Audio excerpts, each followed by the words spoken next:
Absolar Meeting Sul 2025. Antes de chamar ao palco os participantes do nosso último painel e não menos importante, vamos conferir o vídeo do Sistema FIEP, nosso parceiro institucional, que nos recebeu tão bem para este evento.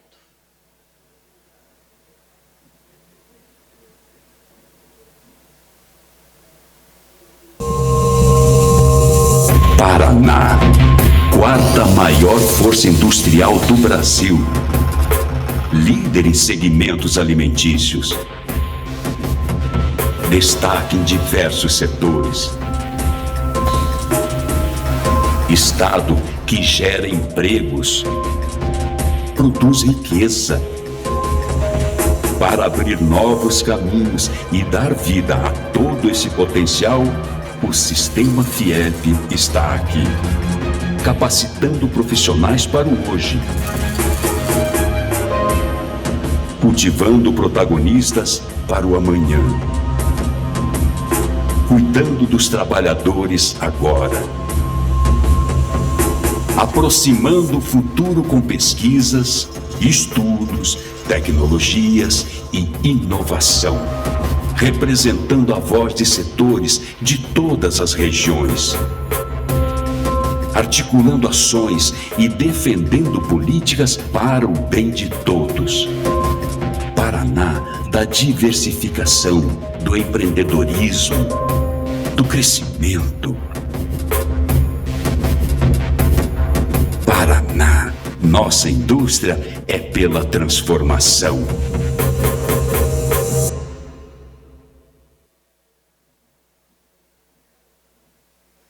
Reiterando, então, para deixar bem claro, muito obrigada, FIEP, nosso parceiro, uma salva de palmas. Aliás, quero dizer que eu tenho muito orgulho de ser curitibana, de ter um espaço tão lindo na minha cidade. Acho o FIEP aqui, todo o espaço externo e interno, muito lindo, muito maravilhoso. E quero chamar agora Rodrigo Pedroso, membro efetivo do Conselho Fiscal da Absolar, que será o nosso moderador. Rodrigo, por favor. Rodrigo é engenheiro civil pela Pontifícia Universidade Católica de Goiás, com especializações no Brasil e no exterior em gerenciamento de projetos, business administration, geração hidrelétrica, geração eólica e comercialização de energia. Com mais de 20 anos de experiência no setor elétrico, é fundador da Pacto Energia e já atuou na Agência Nacional de Energia Elétrica, a ANEEL. Peço agora que o também conselheiro da Absolar, Guilherme Susteras, suba ao palco. Guilherme é engenheiro eletricista e mestre em engenharia elétrica pela Escola Politécnica da Universidade de São Paulo. Pós-graduado em economia pela London School of Economics e doutorando em administração de empresas pela Fundação Getúlio Vargas. Em mais de 15 anos, atuou em empresas como Duke Energy, National Grid e Renova Energia, além de ter gerenciado mais de uma dezena de projetos estratégicos nas principais empresas de energia do Brasil, em sua passagem pela Holland Berger Strategy Consultants. E sócio-diretor da CENMOB, desde 2016. Convido ao palco o especialista técnico regulatório da Absolar, Vinícius Supion. Vinícius é engenheiro eletricista formado pela Universidade Federal de Santa Catarina, com mestrado e doutorado em energia pela Universidade Federal do ABC e pós-doutorado em engenharia elétrica pela mesma instituição. Já desenvolveu diversas pesquisas e publicações com foco nos temas de controle e conexão de recursos energéticos distribuídos, rede, qualidade de energia e micro-redes. Chamo agora Pedro Drummond, CEO da RH Renováveis. Pedro é engenheiro eletricista pela Universidade Federal de Uberlândia, com mestrado e doutorado em planejamento energético pela Universidade Estadual de Campinas, atuando no mercado de energia solar desde 2015, além de CEO da RH Renováveis. É também coordenador estadual da Absolar, em São Paulo. Convido também Lucas Ferrari, diretor jurídico e sócio da Noale Energia e sócio fundador da Ferrari Bosquin Advogados Associados. Lucas é graduado em Direito pela Universidade Federal do Rio Grande do Sul, mestre em Ciências Jurídicas pela Universidade de Lisboa e especialista em Direito da Energia e Negócios do Setor Elétrico pela Faculdade de Direitos e Negócios, a CEDIM. Atua há mais de 15 anos em contencioso estratégico e consultoria para projetos de geração distribuída, autoprodução e mercado livre de energia.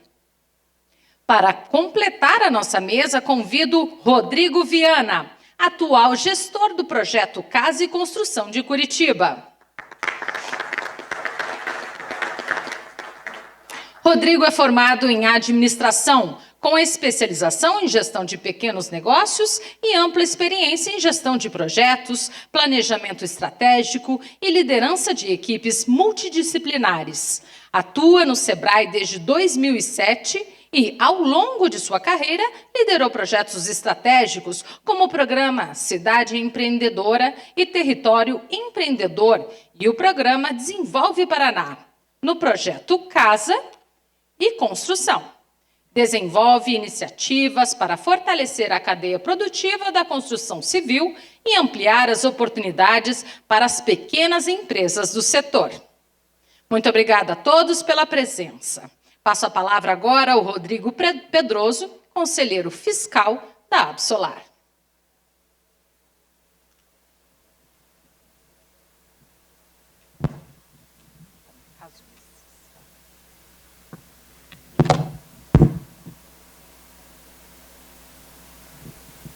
Boa tarde a todos. Parece que a turma não armazenou energia do início da manhã e do início da tarde, né? Então, boa tarde a todos. Boa tarde, aí melhorou. Boa. Bom, eu acho que não tinha dia melhor para a gente poder promover esse encontro do que o dia de hoje, 29 de maio, onde se celebra o Dia Mundial da Energia. E aí, então, estamos aqui hoje, não só no Meeting AB Solar Sul, mas também estamos hoje, no dia 29, celebrando o Dia Mundial da Energia, e a fonte solar fotovoltaica, sem dúvida alguma, tem um papel fundamental dentro dos recursos energéticos mundiais, se tornando aí uma grande protagonista na matriz elétrica, não só do Brasil, mas também mundial. E também não tinha lugar mais especial para a gente poder celebrar esse nosso encontro do que o estado do Paraná, esse estado que cresce pujantemente, assim como a energia solar também cresce pujantemente, não só no Brasil, mas também no mundo. Então, eu acho que não teria dia nem local melhor para que a gente pudesse estar aqui se encontrando. Então, eu tenho certeza absoluta de que a gente tem aqui pessoas do mais alto nível, são inclusive amigos muito próximos e pessoas que eu admiro muito nesse painel, pessoas que são minhas referências nas áreas em que eles atuam, no setor solar fotovoltaico, no setor elétrico. Então, eu estou muito feliz e muito à vontade aqui de mediar esse painel, que eu tenho certeza que vai ser do mais alto nível possível. E eu queria só fazer, né, como eu disse, a energia solar fotovoltaica tem crescido aí exponencialmente, sem dúvida alguma, mas a gente sabe também que esse crescimento é acompanhado de algumas dificuldades, de alguns desafios que a gente tem que ir vencendo dia a dia. Então, o tema do nosso painel, né, são os entraves para a ameaça do crescimento da geração distribuída, E, diante desse cenário, como então a gente, como empresa, como empreendedores, como consultores, como profissionais do setor elétrico, se preparar para todos esses desafios para que a gente possa crescer e acompanhar esse crescimento da fonte solar. Então, eu vou passar uma apresentação bem rápida e bem breve aqui, que eu acho que vai poder dar subsídio aqui para a gente começar as nossas discussões. Então, apenas alguns números, né, dos 38 gigawatts que a gente tem. Opa, fiz bobeira aqui. Como é que eu...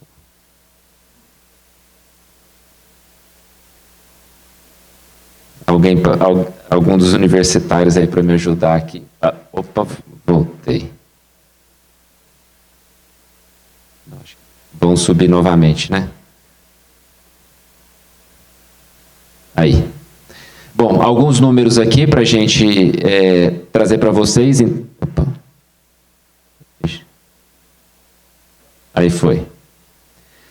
Alguns números aqui para a gente trazer para vocês, então, dos 38 gigas que a gente tem de geração distribuída implantados, aí 74%, mais de 70% estão nos telhados, né, residenciais ou comerciais, né, que é a geração local, como a gente conhece.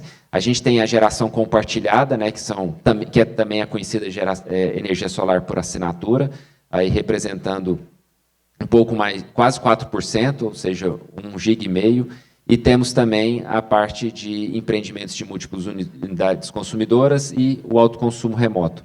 Então, o Brasil, diferentemente dos outros países, a gente tem uma inversão da potência instalada de energia solar fotovoltaica, onde a geração distribuída, a potência instalada é bem maior do que a geração centralizada ou os utility scales, como a gente fala. Então, sem dúvida nenhuma, isso dá esse protagonismo muito grande para a geração distribuída compartilhada e autoconsumo. Aqui, a AB Solar contratou uma consultoria especializada para trazer a valoração, o cálculo, né, a estimativa do cálculo da valoração dos benefícios trazidos pela geração distribuída. Então, a gente chega aqui a uma conclusão, dentro de todos esses itens que a gente coloca, né, como redução do custo da energia, redução da necessidade de expansão do sistema de transmissão, redução das perdas setoriais, de perdas técnicas e de emissões de gases poluentes, a geração distribuída ela tem o potencial, né, de trazer uma economia de aproximadamente 5,3% da tarifa do consumidor. Então, diferentemente do que a gente tem visto, principalmente na medida provisória da reforma do setor elétrico, onde se traz custos para o setor elétrico, né, usa-se o setor elétrico para fazer política social, com a tarifa social, etc. e tal, a geração distribuída, ao contrário, ela tem potencial de trazer, e está trazendo economia para o consumidor final, para o consumidor de energia. Sem dúvida nenhuma, esses números aqui, por mais que sejam grandiosos e a gente possa chegar à conclusão de que o benefício trago pela geração distribuída é muito grande, esses números eu gostaria de adiantar para vocês que o estudo ele foi muito conservador, ou seja, a gente vai depender da finalização, a gente vai falar um pouco sobre isso, da conclusão da apuração desses números, né? É um processo que foi que foi lançado na Lei 14.300 e que tem que ser feita a apuração desses benefícios, mas, sem dúvida nenhuma, quando a gente chegar ao final de todo esse processo, a gente vai chegar à conclusão, e eu acredito nisso, que esse número vai ser ainda maior. E aí eu trago um ponto isolado aqui para vocês. Uma dessas perdas aqui, que a gente, da redução de perdas, na verdade, né, do benefício em função da redução das perdas técnicas, eu já tive a oportunidade de ver números de algumas distribuidoras em que as perdas técnicas, que antes eram de 10% na região da concessão, hoje são de 1% em função da geração de energia solar distribuída. Então, sem dúvida nenhuma, que a fonte solar fotovoltaica vai contribuir muito para o bolso do consumidor final de energia. Aqui alguns pontos, né, alguns pontos que a AB Solar tem focado na atuação em geração distribuída. O primeiro deles é a questão da inversão do fluxo de potência. Eu acho que e aí a grande vitória que a AB Solar traz, né, para os empreendedores, para os integradores, para os prestadores de serviço, é a questão da opção do consumidor final, pela opção do Fast Track, né, onde a gente tem ali toda uma agilidade na análise dos projetos. A questão dos custos e benefícios, que é isso que a gente acabou de falar também. Outro ponto que é o REID e a declaração de projetos prioritários, né, que você tem tanta isenção ali dos impostos de PIS e COFINS, e também de veículos de investimento, e aí na declaração de projetos prioritários, na emissão de debêntures, de CRIs, onde para pessoas físicas e fundos especializados o imposto de renda ele não é cobrado no lucro de investimento desses projetos. Então, isso era uma barreira. Agora, nos últimos meses, os primeiros projetos de REID já foram aprovados pela Receita Federal e também a declaração de projetos prioritários pelo MME. E também a questão de fiscalização e concorrência. A Besolar tem atuado bem de perto junto à ANEEL. Existe, na nossa visão, uma percepção de que as distribuidoras, todas elas têm as suas empresas de GD e elas, teoricamente, teoricamente, não poderiam ter acesso, em função da LGPD, ao acesso dos consumidores da distribuidora, mas a gente sabe que, infelizmente, não é isso que acontece, e a ANEEL tem feito um trabalho de fiscalização, e a Besolar tem acompanhado muito de perto isso, para que não haja uma concorrência desleal. Aqui, essa é uma preocupação muito grande, né? Como eu disse, esse processo de apuração, ele já, que foi estabelecido pela Lei 14.300, ele já está há mais de 21 meses atrasado. Ele precisa ser concluído o quanto antes, e a Besolar tem cobrado isso insistentemente da ANEEL e do Ministério de Minas e Energia, para que a gente possa concluir esse processo e valorar os atributos da GD dentro da tarifa do consumidor. Aqui um pouco também sobre a questão das diretrizes do CNPE, que tem como objetivo definir a tarifa aplicada, né, pela ANEEL aos consumidores. Então, ela basicamente vai ter essa tarifa de energia, mas a tarifa cheia, né, vai ser composta pela tarifa de energia, que é o custo da energia, mais o transporte, a metodologia, que é esses atributos de benefício da GD, que vão ter uma valoração, e, por fim, a tarifa aplicada, que, obviamente, vai ser uma tarifa menor, como se não existisse a geração distribuída. Aqui um pouquinho também, como eu disse, que tem sido um foco da Besolar, né, a questão do REID e das debêntures incentivadas. Isso aqui traz uma competitividade muito grande, principalmente num ambiente como o de hoje, em que o Brasil vive aí uma taxa de juros muito alta, né, e se impacta na financiabilidade dos projetos. E aí, quando se traz esses incentivos tributários, seja do ponto de vista de redução no CAPEX direto ali, ou na facilitação de trazer investidores para esses projetos, a gente consegue um pouco, vamos dizer assim, driblar toda essa dificuldade de viabilização de novos projetos com a alta desses juros e o custo alto de capital. A gente tem um problema sério, né, e que a gente acompanha e compadece, mas sabe que e tem lutado para que isso seja mudado, que é o fato da ANEEL ter aí um contingente de trabalho muito restrito, e o que impossibilita ela de fazer uma fiscalização mais próxima e cumprir com todos aqueles prazos que foram estabelecidos pela 14.300 e todas as outras necessidades que a ANEEL tem de fiscalização. Então, a gente tem aí como sugestão, né, para o setor e para a ANEEL, a alocação correta desses recursos, né, de forma a dar condição no cumprimento dessas funções, e também autonomia e independência para que isso, né, por consequência, tenha autonomia e independência da agência reguladora. Por último, eu gostaria de também fazer um convite para vocês. A Besolar, ela tem uma série de eventos aí durante o ano. A gente tem o próximo evento nosso agora em junho, que é o Masterclass da Besolar, e no segundo semestre a gente começa ele aí com a maior feira, né, da América Latina, que é a Intersolar South America, e também encerra lá no final do ano com o jantar de confraternização, que já acontece aí há mais de 10 anos pela Besolar. Então, todos estão convidados para participar de todos esses eventos, e vai ser um prazer enorme tê-los conosco. Para aqueles que ainda não fazem parte dos canais de comunicação da Besolar, a gente tem um canal de comunicação no WhatsApp que recebem notícias do setor diariamente, semanalmente, mensalmente. Então, Para quem tiver interesse de aderir, basta ler o QR Code aqui e, sem dúvida nenhuma, é um canal que vai poder trazer muita informação e conhecimento para todos vocês. Por último, aqueles que ainda não são associados da Besolar, mais uma vez, renovamos o convite a todos vocês. São vários benefícios que a associação traz para os seus associados, não só esses eventos, que sem dúvida nenhuma são fonte de conhecimento, né, e de network muito grande no setor, mas também todo um back-office da própria associação atendendo aos seus associados a tirarem dúvidas, a olharem para modelo de negócios,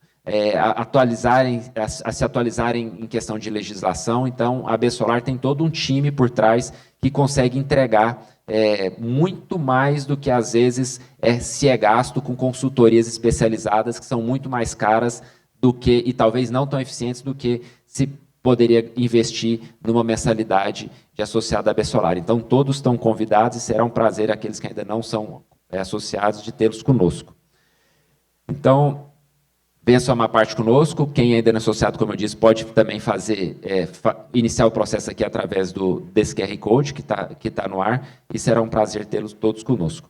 Muito obrigado a todos e vamos agora para o nosso painel com nossos especialistas.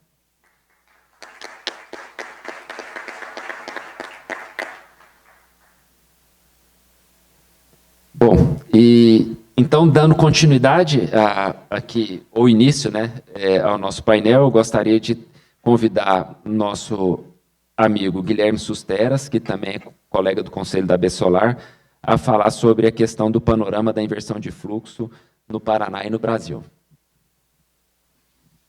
Obrigado, Rodrigo. Boa tarde, pessoal. Como a gente viu na apresentação mais cedo, eu vou pregar para os convertidos aqui, né? Mas aqui a ideia é chamar a atenção das ações que a gente tem tomado na associação e pedir a ajuda de vocês para nos fornecer mais dados, para nos ajudar ainda mais nas ações que a gente tem tomado nas diferentes esferas de atuação. Então, a inversão de fluxo, ela é um fenômeno que tem acontecido em todo o território nacional. Então, todas as distribuidoras, em maior ou menor grau, têm negado orçamentos de conexão alegando inversão de fluxo. E lembrando que a inversão de fluxo é uma novidade que foi introduzida pela Resolução 1059, sem previsão legal, né? E por conta dessa interpretação das distribuidoras, vamos dizer, do cheque em branco que elas receberam para negar orçamentos de conexão, a gente estima que mais de 5 bilhões de reais de investimentos deixaram de ser feitos por conta de orçamentos de conexão negados decorrentes da alegada inversão de fluxo. O que a gente conseguiu, com uma pequena vitória, foi flexibilizar a análise da inversão de fluxo em 3 situações. Primeiro, o consumidor ele precisa ter geração própria, o consumo local, não pode ser remoto. O segundo, a geração compatível com o consumo, e a opção do Fast Track, que nenhuma análise será feita se o sistema tiver até 7,5 kW. Eu digo que é uma pequena vitória, porque para os sistemas realmente micros, os sistemas muito pequenos, que a gente viu ali, né, 74% dos sistemas são telhados, grande maioria são pequenos sistemas residenciais. Para essas situações, a questão está resolvida, mas ela não resolve, ela resolve um sintoma, mas ela não resolve a causa raiz da questão. Primeiro porque a inversão de fluxo por si só, ela não é um problema. Quando a gente faz uma entrada de um pedido de projeto de orçamento de conexão para a distribuidora, você pode ter situações em que não há inversão de fluxo e aí e mesmo assim você tem problemas de tensão e de sobretensão, subtensão, enfim, qualquer que seja o motivo, corrente de curto-circuito, etc. Ou você pode ter situações em que há inversão de fluxo e isso não é um problema porque os níveis de tensão, etc., estão respeitados. Então, o ponto principal, a inversão de fluxo foi uma tentativa de simplificação regulatória para criar uma regra do dedão, em que se tem inversão de fluxo provavelmente é um problema, só que essa simplificação abriu as portas para as arbitrariedades competidas pelas distribuidoras. Então, tudo que a gente quer é que as distribuidoras voltem a analisar os projetos da mesma forma que elas sempre analisaram os projetos desde que o mundo é mundo, olhando os critérios do PRODIST. E nada mais do que isso. Então, se tem inversão de fluxo ou se não tem inversão de fluxo, isso é absolutamente irrelevante. O que é relevante é se aquele projeto permite que a rede continue operando dentro dos parâmetros de qualidade de energia definidos no PRODIST. Para além disso, muitas vezes, ou quase todas as vezes, quando a gente recebe a reprova, a gente só recebe uma reprova dizendo que o seu projeto tem inversão de fluxo ou acesso negado. Ou, você pode acessar se você quiser gerar à noite, como a CEMIG fez, não conhece esse caso. Ou você tem um sisteminha de 5 kW, se você ligar no 138 kV, você pode conectar. A gente já viu esses casos. Ou o caso de uma microgeração em Sorocaba que teve negado porque ele causava inversão de fluxo em Caxias do Sul. Também a gente viu esse caso. Mas a maioria das vezes a gente não sabe nem por quê. Porque não vem o estudo. Então a gente não tem acesso ao contraditório. E por mais inflado que seja o ego de nós, engenheiros, e engenharia é teoricamente uma ciência exata, não é possível que uma pessoa fez um estudo, aquele estudo que aquela pessoa fez é a verdade absoluta. Não é possível que avaliando de um outro ângulo, fazendo outros parâmetros, reconfigurando a rede, a coisa não dê uma coisa diferente. Então, se esses estudos estão sendo feitos, vamos partir do pressuposto que esses estudos estão sendo feitos, então se eles estão sendo feitos, eles estão documentados. Se eles estão documentados, dá lá um salvar como PDF e manda junto para a gente ver que estudo é esse. Então, quando a gente não tem acesso ao estudo, abre espaço para a gente questionar se de fato algum estudo foi feito, se de fato está tendo um processo isonômico. Será que o pedido de acesso de uma mini geração de uma empresa coligada àquela concessionária está tendo os mesmos critérios que um outro sistema de mini geração de outro consumidor? Como é que a gente audita isso? Então, sem ter acesso a esses estudos, a gente não consegue auditar, para ter certeza que nós, consumidores, podamos exercer o nosso direito legal de livre acesso às redes de transmissão e distribuição. Então, nesse sentido, o que a gente quer é que a ANEEL faça as distribuidoras cumprirem o artigo que determina que as distribuidoras têm que apresentar os estudos. Então, as distribuidoras rapidamente adotaram o parágrafo que diz que elas podem negar o acesso por inversão de fluxo, mas alegam que elas não são capazes de cumprir a apresentação de projeto, porque isso vai dar muito trabalho. Né? Então, obviamente, isso não faz sentido. Né? Ou você aplica tudo ou não aplica nada. Então, e aí, nas inúmeras conversas que a gente tem no âmbito da ANEEL, no Congresso Nacional, a gente sempre é perguntado, mas quão relevante é isso? E é aí que eu peço a ajuda de vocês. Quantos mais casos ilustrativos e absurdos a gente conseguir levar para os deputados, para os senadores, para a ANEEL, mais fácil é a gente convencer de quão absurda é a manutenção do procedimento como é. Então, por favor, enviem para a ouvidoria da Absolar todas as negativas de inversão de fluxo que vocês acham que foi absurda, seja porque não foi apresentado o estudo, seja porque a justificativa não faz sentido. A gente realmente precisa dessa informação para mostrar volume, para mostrar casos concretos para os deputados, senadores e para a ANEEL.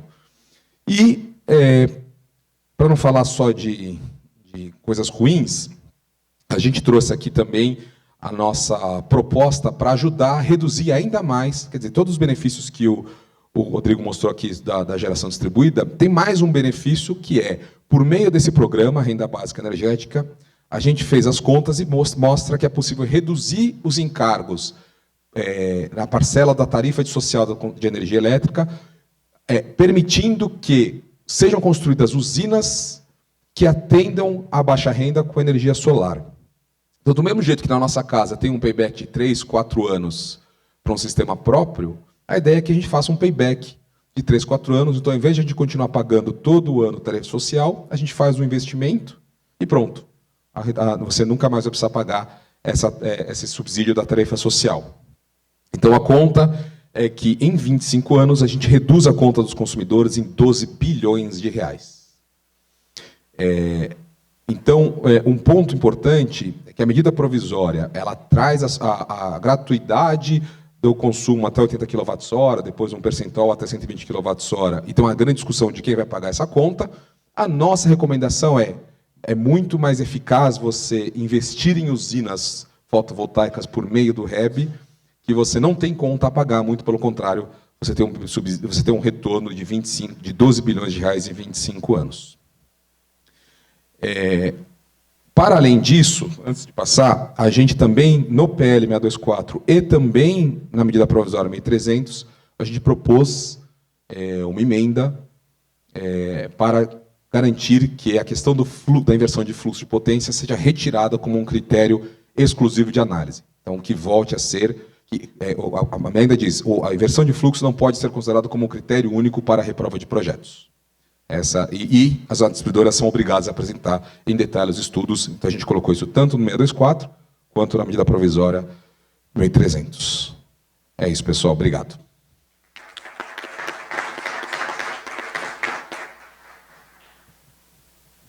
Bom, parabéns pela apresentação, Guilherme. Eu acho que todos nós temos vivido isso na pele, né, nos últimos anos, e o que a gente mais quer é poder desenvolver e trazer novos investimentos, gerar emprego, recolher impostos, e sem dúvida nenhuma essa questão da inversão de fluxo tem sido um entrave aí para o nosso crescimento.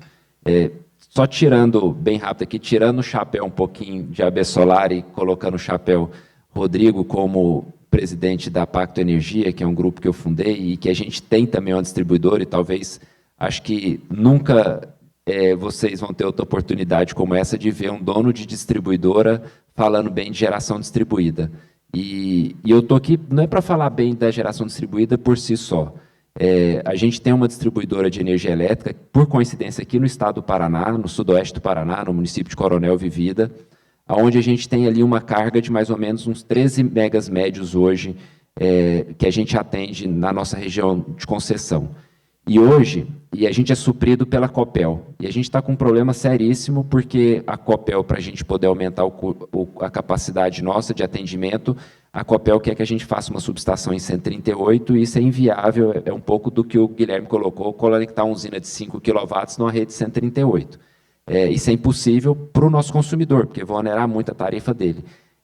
Hoje, a nossa distribuidora só tem capacidade de atender os nossos consumidores porque a gente tem ali hoje 7 megas de potência instalada de geração distribuída. Se não fosse a geração distribuída na nossa distribuidora, hoje a gente já tinha entrado em colapso via a capacidade que a Copel tem de de disponibilidade de nos atender. Então, assim, sem dúvida nenhuma, são inúmeros. Acho que a gente poderia ficar aqui até o final do dia só elencando benefícios da fonte de solar fotovoltaica na geração distribuída. Mas só um exemplo esporádico aqui para vocês, para que, de fato, a gente, como o Guilherme disse, a gente tem que trazer isso, né, para a população, para os governantes, para a Agência Nacional de Energia Elétrica, porque isso reforça a argumentação da AB Solar na defesa da geração distribuída. Então, só reforçando o pedido aqui do Guilherme e dando um testemunho pessoal para vocês também. Vamos passar agora para o Vinícius Supion, que vai falar para a gente um pouco sobre a classificação fiscal do gerador fotovoltaico, corrente contínua, corrente alternada. Seja bem-vindo, Vinícius.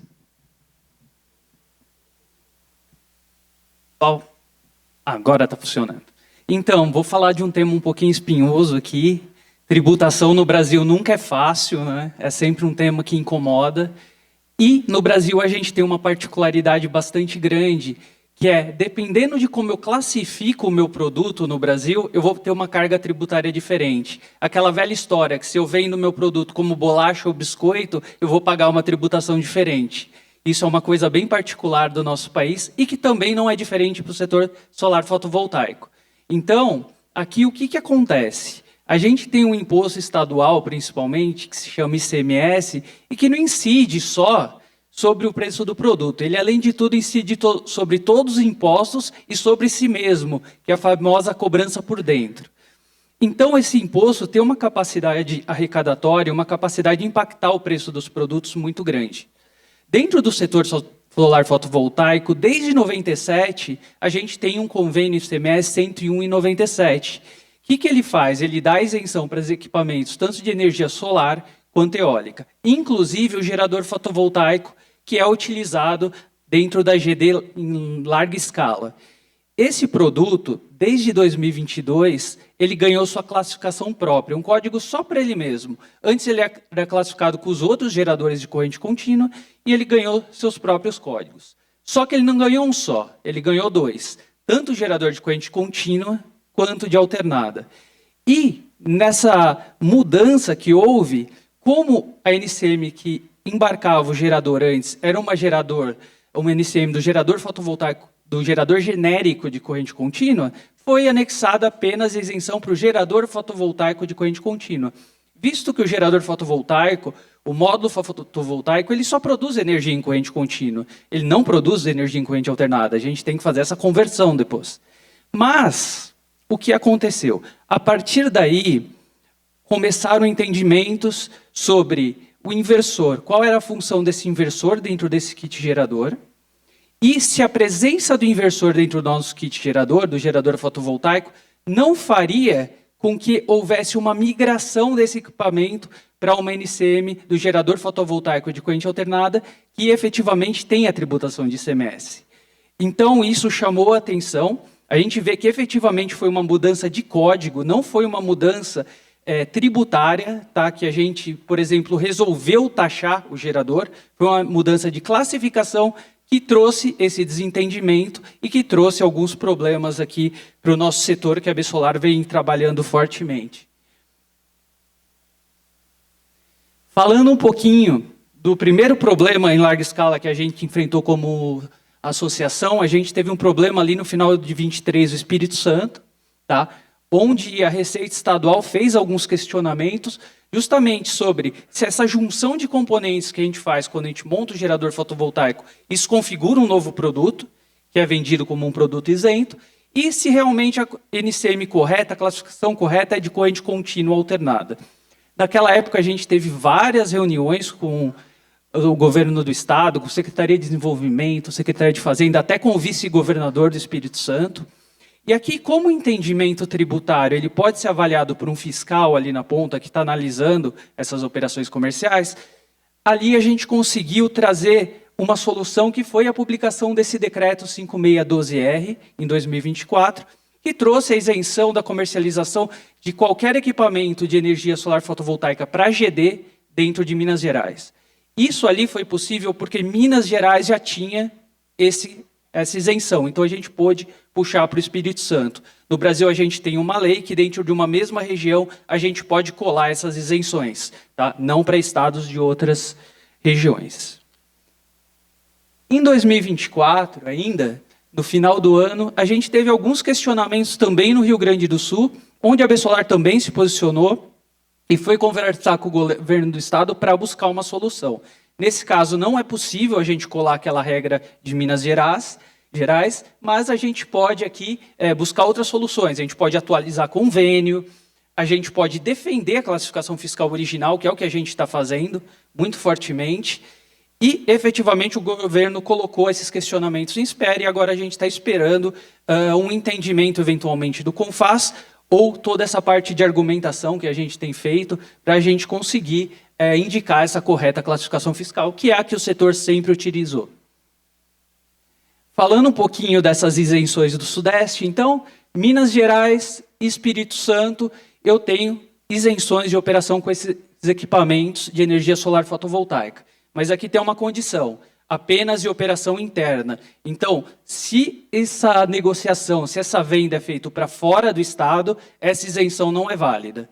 E existe um outro critério aqui também que é importante, que impacta as empresas, que é o crédito, que efetivamente o crédito de ICMS das operações também não pode ser utilizado nesse caso, mas a isenção continua prevista. Então isso ajudou bastante ali no caso do Espírito Santo. Falando um pouquinho do nosso trabalho para resolver definitivamente esse problema, no último ano, a Absolar trabalhou fortemente para a atualização dessa norma de terminologias, a BNT 10899. O que acontece? Sob o ponto de vista técnico, o gerador ele é apenas a parte de corrente contínua, módulos e cabos. Isso estava nessa norma, tá? Ainda está. Só que o que a gente tem como classificação fiscal, que é o gerador fotovoltaico de corrente contínua, ele não está aproximado da definição técnica de gerador, mas sim de sistema gerador, porque eu tenho que entregar uma energia útil. O gerador fotovoltaico, em termos técnicos, ele não tem nenhum vínculo em entregar essa energia de uma forma útil. E aqui, como um sistema, sim. Então, aqui a gente trouxe algumas atualizações técnicas para que a gente consiga embasar essa discussão também da classificação fiscal. Então, a gente tem 3 inovações aqui. O módulo fotovoltaico de corrente alternada, que é, inclusive, uma definição que tem também nas normas da Comissão Eletrotécnica Internacional, não é algo que a gente inventou. O gerador fotovoltaico de corrente alternada e o sistema gerador fotovoltaico. Falando um pouquinho do módulo fotovoltaico de corrente alternada, que é um produto que, pela descrição, a gente comumente não vê no nosso mercado. É um módulo fotovoltaico que você não tem acesso aos terminais em corrente contínua. O inversor está embutido ali no frame, na mesma estrutura. Você não consegue tirar esse inversor do equipamento sem causar um dano a esse equipamento. É um corpo único. Tá? Então, basicamente, esse é o módulo fotovoltaico de corrente alternada, inclusive pela norma da Comissão Eletrotécnica Internacional e que nós trouxemos para cá. O que é o gerador fotovoltaico CA que vai estar atrelado a essa classificação de gerador que é tributada? Basicamente, agora, isso está em norma, o gerador fotovoltaico de corrente alternada é um gerador fotovoltaico composto de módulos fotovoltaicos de corrente alternada. Então, não se relaciona com o produto que a gente comercializa no Brasil, nem mesmo quanto a microinversores, porque o microinversor, eu estou coletando essa corrente contínua e eu tenho acesso a esse terminal de corrente contínua no módulo e levando para o microinversor, seja um módulo, 2 ou 3 por microinversor, enfim, temos vários modelos. Mas aqui só posso classificar sobre a nova perspectiva técnica um gerador fotovoltaico de corrente alternada se ele possuir módulo fotovoltaico de corrente alternada. Um outro ponto é a questão do gerador fotovoltaico. Como eu disse, na norma, gerador fotovoltaico era apenas a parte de corrente contínua, e isso era uma das coisas que dava argumento para dúvidas, né, do que o gerador fotovoltaico de corrente contínua não poderia incluir esse inversor. Então, agora, a gente trouxe o conceito de sistema gerador fotovoltaico. O sistema gerador fotovoltaico é o antigo sistema fotovoltaico, só que agora a gente tem a palavrinha ali, gerador, para justamente linkar que o que a gente tem como produto é um sistema gerador. Ele não é simplesmente um gerador fotovoltaico sob o ponto de vista técnico. Então, aqui a gente subdivide em 2 categorias atualmente para a classificação fiscal. O gerador de fotovoltaico de corrente contínua, que a gente defende que é a classificação certa e sempre foi, que é o que o mercado trabalha e que é isento de ICMS pelo convênio ICMS, e também o gerador fotovoltaico de corrente alternada, que aqui teria tributação, mas seria um produto que não é comercializado aqui no Brasil a partir de módulos fotovoltaicos de corrente alternada. Essa nova norma, ela nos dá uma possibilidade de rediscussão dessa classificação fiscal e de defesa das empresas do setor. Isso é muito importante. O ICMS é um imposto que varia, aí, dependendo do estado, de 17% a 22%. Tem um peso bastante grande.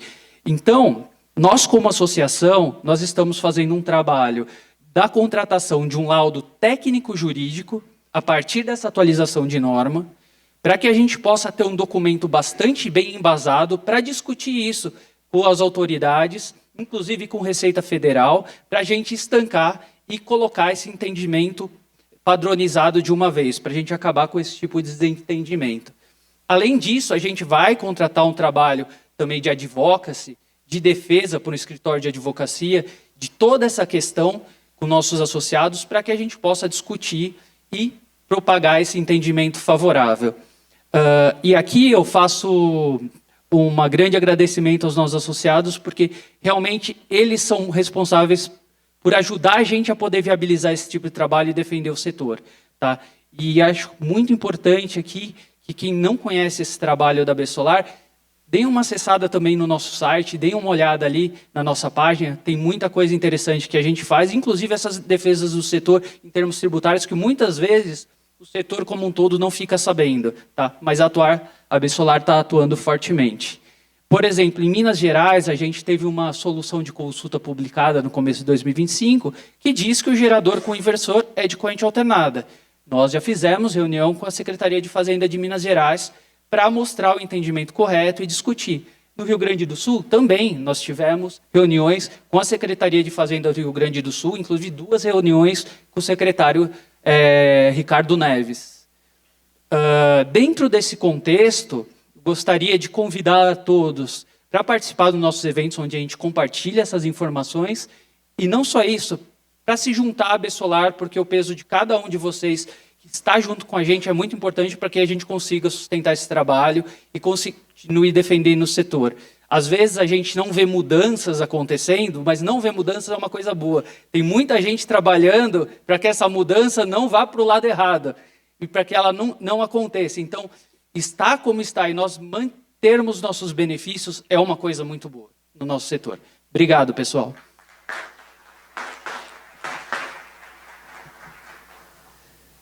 Obrigado, Vinícius. Excelente a palestra. Acho que o Brasil é cheio dessas pegadinhas, né? Então, empreender no Brasil, a gente brinca que não é para amador. Então, de fato, acho que a Absolar consegue trazer todo esse know-how, essa orientação aí jurídica, tributária, regulatória.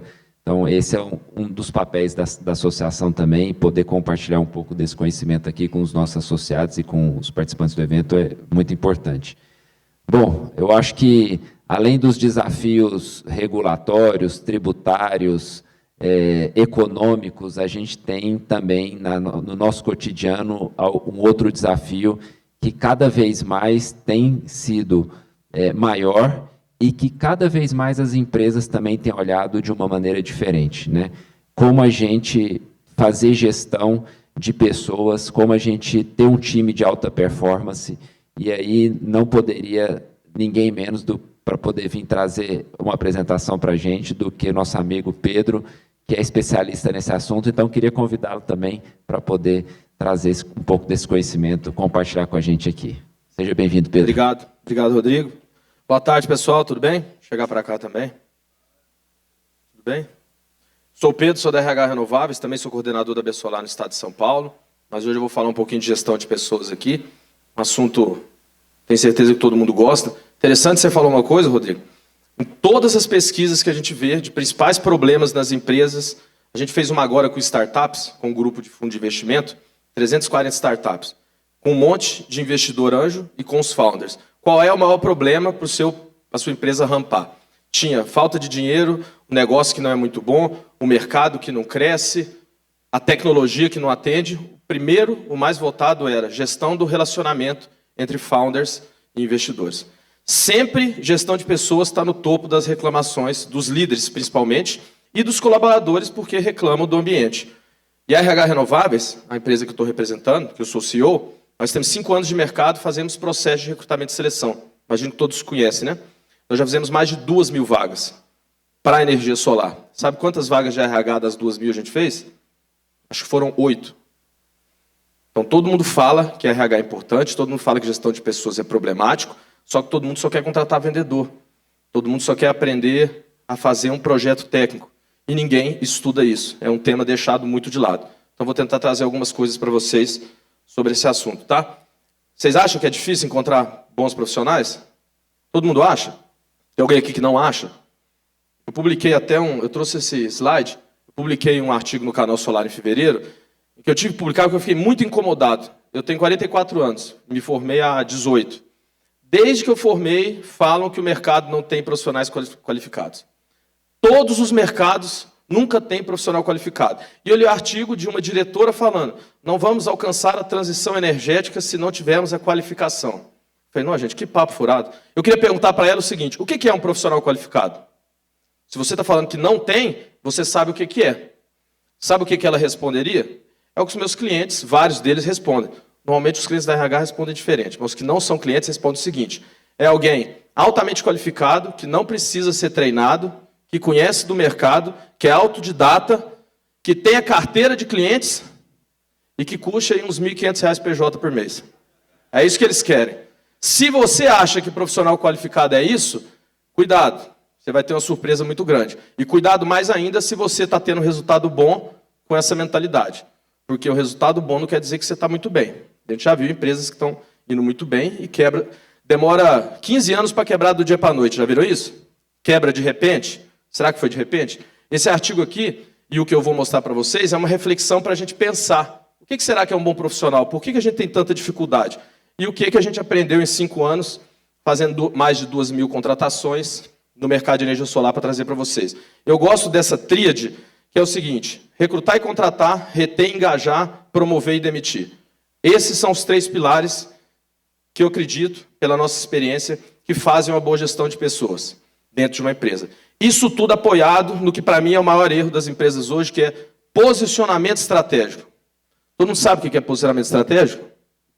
Sabe mesmo? Se eu perguntar qual que é o seu perfil de cliente ideal, por que você vende para ele, qual é o mercado endereçado, qual o tamanho máximo que você pode ter, você sabe da sua empresa? Você sabe por que você atende quem se atende? Por que eu estou falando isso? Existem muitas teorias, muitas formas de você determinar o seu posicionamento estratégico. Essa que eu mais gosto, que é desse livro, Disciplina do Livro de Mercado, um livro de 95, onde ele propõe 3 pilares. Você não pode ser todos. Você tem que ser um e talvez brincar num outro. Ou talvez você ter setores ou produtos dentro da sua empresa que têm posicionamentos um pouco diferentes. Mas é difícil. É difícil porque o posicionamento estratégico ele define quem você vai contratar, qual é a sua cultura organizacional, como você fala com o cliente, quais são os seus... Ele define tudo. E basicamente esse modelo que eu gosto muito, ele põe 3 pilares. Ou você é excelência operacional, que é uma empresa de foco em custo, volume, margem baixa em um monte de cliente, vender rápido. Quem que é um exemplo de uma empresa foco em excelência operacional? McDonald's, por exemplo. Tem jeito de você chegar no McDonald's e falar assim: eu gostaria do hambúrguer um pouco mais bem passado. Tem jeito? Não. Por quê? Porque o foco dele é excelência operacional. É ágil, margem baixa, volume alto, atendimento. Lá não tem vendedor consultivo, lá tem atendente. É tecnologia, coisa rápida, é estoque, é volume. É até pouca opção para você não encher o saco de querer uma coisa que não tem no cardápio. Isso não está errado, é o modelo. Um outro ponto é o que a gente chama de intimidade com o cliente, que é muito integrador e empresa que eu vejo querendo tentar fazer, só que ela não é, porque ela fala assim: meu atendimento é diferente, minha engenharia dá um suporte diferenciado, meu serviço é diferente. Eu falo: quem te falou isso? Mas como assim? Eu sei. Eu falo: não, só, o que você acha não vale nada. A única pessoa que vale a opinião dela sobre o seu produto é o cliente. Você fez pesquisa e perguntou para ele qual é o seu valor? Não. Então você não sabe. Intimidade com o cliente é uma empresa que é aquele restaurante que você vai comer a carne e o chefe chega e fala assim: qual ponto você quer? Ah, eu quero o ponto mais. É esse rosa ou é esse rosa? Já viram isso? Nesse nível? Eu nunca fui, mas eu tenho uns amigos que já foram nesses restaurantes. E isso é intimidade com o cliente, produto customizado, aquilo que o cliente precisa. E tem a outra ponta, que é a liderança em produtos, que é a inovação, que traz primeiro a tecnologia. Sempre tem alguém querendo comprar aquilo que sai antes, né? Pergunta para vocês: qual dos 3 pilares tem mais cliente? É óbvio que é o de preço. Então eu vejo integrador chorando assim: nossa, o Zé Faísca lá faz um precinho barato e o cliente idiota compra dele. Eu falei: cara, o cara se posicionou com preço, vende preço, atende preço, tem mais cliente com preço, e você se diz super especializado com atendimento e chora quando perde para um cliente com preço? Não entendi. Qual que é o seu posicionamento? Isso aqui é o maior erro das empresas. Quase ninguém se posiciona certo. As empresas que se posicionam certo, elas normalmente correm um caminho mais fácil. É isso aqui, ó. Quem quer atender todo mundo, acaba não atendendo ninguém bem. E vender para quem não é do seu ICP, pode quebrar o seu negócio, mesmo que a margem seja boa e a venda pareça bem-sucedida. Por quê? Porque ele não é o perfil que você tem que vender. Isso aqui é a base de tudo. Isso aqui é a base de tudo. Não adianta você vender uma experiência, um sabor, uma coisa para alguém que deveria estar comprando outro produto. Quando você se posiciona, você começa a dizer não para possibilidades de outros pilares que não são o seu posicionamento estratégico. E você começa a contratar gente de acordo com o que você faz. Sempre gosto de mostrar, pesquisa 2018, feita no Brasil, 91% das demissões não são por questões técnicas. Isso aqui vai aumentar, tá? Quem está no solar há muito tempo sabe quantos setores solares nós já vivemos nesses 12, 13 anos. Qual era a potência do módulo? Existia armazenamento? Muito pouco. Automação? Como é que eram os sistemas antes? Então, as empresas, nessa pesquisa, ela mostra que, quando você vai contratar, você quer ver uma vaga, qual que é a primeira atividade, a primeira coisa que está na descrição do cargo, quando você vai abrir uma vaga? Experiência prévia na função. E depois você demite pelo comportamento. Então, as empresas contratam conhecimento técnico, demitem comportamento. Por que a gente não faz ao contrário? Porque fazer o contrário dá um pouquinho de trabalho. Mas dá muito menos trabalho do que você ter 70% de rotatividade na sua empresa. O Brasil tem empresas que chegam a ter 80% de rotatividade ao ano dos seus colaboradores. Troca vendedor toda hora. Então, eu vou dar algumas dicas aqui sobre isso. Recrutar e contratar são 3 coisas que eu trouxe. Primeira coisa, cuidado com ficar procurando um monte de talento. E aprenda a recrutar fora do seu mercado.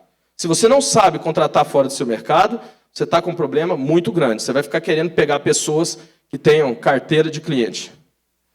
Se você me ligar depois e falar que é um vendedor que tem carteira de cliente, eu vou te falar o seguinte.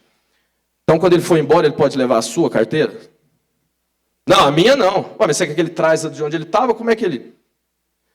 O gerente comercial ou o diretor que quer um vendedor que tem a carteira de cliente, ele está contando que eu não sei montar a minha carteira de cliente. Ele entregou a rédea da gestão para querer comprar isso de alguém que vem pronto. Outra coisa, faça um processo de recrutamento e seleção, entrevistando um monte de gente, defina o perfil comportamental mais indicado, aplique teste, tente levantar o fit cultural com a sua empresa, elabore os pilares de cultura, entreviste 100 pessoas. Se você fizer tudo isso, você ainda vai errar. Mas você vai errar menos do que você contratar o seu primo lá que não tem emprego e a sua tia pediu para você contratar ele. Contrate devagar e demita rápido. Normalmente o cliente quer contratar em uma semana e está com um gerente lá que não conecta com a empresa 6 meses e não manda embora. E a culpa depois é da RH. Reter e engajar. Aprenda a ser uma escola, aprenda a fazer gestão tática, cuidado com só resultado, cuidado com ficar repetindo um monte de papo furado que a sua empresa é foco em resultado. Foco em resultado. Foco não tem jeito de ter 20 focos. Foco é foco. Se você foca em resultado, o resultado está acima de tudo. Você está mesmo? Cuidado.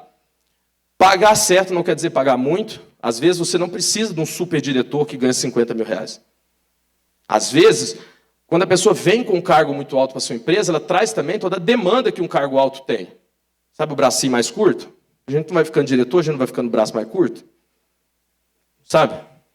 Você acha que um diretor ganha 50 mil, ele chega, ele quer analisar qual é o CRM, ele vai fazer lista, de enriquecer lista, para ligar para a pessoa? Entendeu o que eu estou falando? Pessoas muito caras com muita experiência vêm com demanda. Se você não pode ter uma área para suportar uma pessoa muito cara e com um cargo muito alto, contrate o mais barato e treine de acordo com o perfil da sua empresa. E por último, para terminar, não menos importante, pra vocês terem uma ideia, tem uma empresa de RH, eu acho que ela foi vendida por 120 milhões, há uns 2 anos, em que ela fazia demissão. Outro dia tem uma agora que você contrata a empresa para xingar seu chefe, já viram isso? Isso não é mentira, não. Você contrata, o cara vai lá, xinga o chefe e não fala quem foi. Isso é verdade. Mas essa foi vendida a 120 milhões só para demitir. Sabe por quê? Porque o gestor, o diretor não tem coragem de demitir o colaborador. Não sabe por que demitir. Tem 3 momentos que a empresa mostra a sua cultura. Não adianta o que você põe na parede. Esses 3 momentos você não engana ninguém. Quando você contrata, quando você demite e quando você promove. Promover e demitir é uma arte. Você tem que aprender, saber comunicar para todo mundo e todo mundo tem que entender por que você está fazendo o que você está fazendo. Maior erro. Primeiro que você demite só quando a pessoa não tem resultado. Então, não vendeu é ruim, vendeu é bom. Cuidado, avalie o seu processo, sua empresa. Cuidado para não promover o melhor gerente, o melhor vendedor para gerente. Cuidado para não promover o melhor engenheiro para gerente de engenharia. Gestão é atividade tática, de controle de dados. Engenharia, vendas ou outras atividades operacionais são atividades de análise e execução. Não é a mesma coisa. Tenha feedbacks constantes. Via de regra, promover e demitir não pode ser surpresa. E realize avaliações de desempenho, com uma certa frequência. Não avaliando apenas o resultado da pessoa, mas colocando também a conexão dela, o fit cultural dessa empresa com vocês. Então, aqui meus contatos, vou ficar aqui, passo a palavra para o Rodrigo. Obrigado.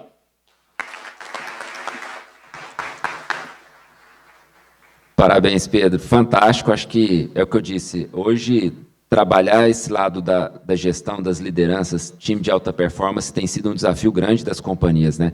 Eu vejo que na nossa plateia que a gente tem mais homens do que mulheres, e a gente sempre viu aquele ditado que por trás de todo grande homem existe sempre uma grande mulher, né?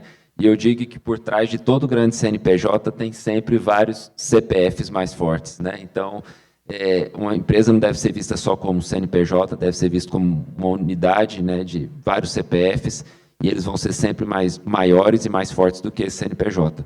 Então, sem dúvida nenhuma, é muito importante você ter ali pessoas que fazem toda essa análise, que desde a parte técnica, a parte tática, a parte estratégica, a parte operacional, são fundamentais para a empresa, e cada dia mais eu acho que a gente tem dedicado boa parte do nosso tempo, nós que somos líderes de negócios e gestores, a trabalhar com um olhar mais perto para as pessoas, né? Formar times. O Brasil tem um grande exemplo aí de uma empresa que acho que todos vocês têm visto crescer muito aí, que é a CIMED, e tem lá o líder da empresa, que é o João Adib, e ele já deu várias entrevistas dizendo que a empresa mudou de patamar quando ele começou a entender o recursos humanos como ele devia entender. Então, e foi um divisor de águas dentro da empresa. Sem dúvida nenhuma, cada empresa nossa aqui que resolver, a cada líder, dedicar um pouco mais de tempo para a nossa área de recursos humanos, a gente vai ver possibilidade de crescimento maior da nossa empresa. Bom, também a gente tem desafios regulatórios, né? E aí eu queria, dentro dessa ótica, convidar também o Lucas, que está aqui com a gente, que vai falar um pouco sobre aspectos regulatórios da inversão de fluxo. O Guilherme já adiantou um pouco dos desafios da inversão de fluxo, mas o Lucas traz aqui também para a gente possíveis caminhos para mitigação, estratégias para aprimorar essa aprovação de projetos e também no relacionamento com as distribuidoras. Seja bem-vindo ao palco, Lucas. Sim. Obrigado. Agradeço o convite, pessoal. Tentar falar um pouquinho num aspecto mais prático sobre a questão da regulação da inversão de fluxo, já que o Guilherme falou muito bem, já adiantou muito bem o assunto.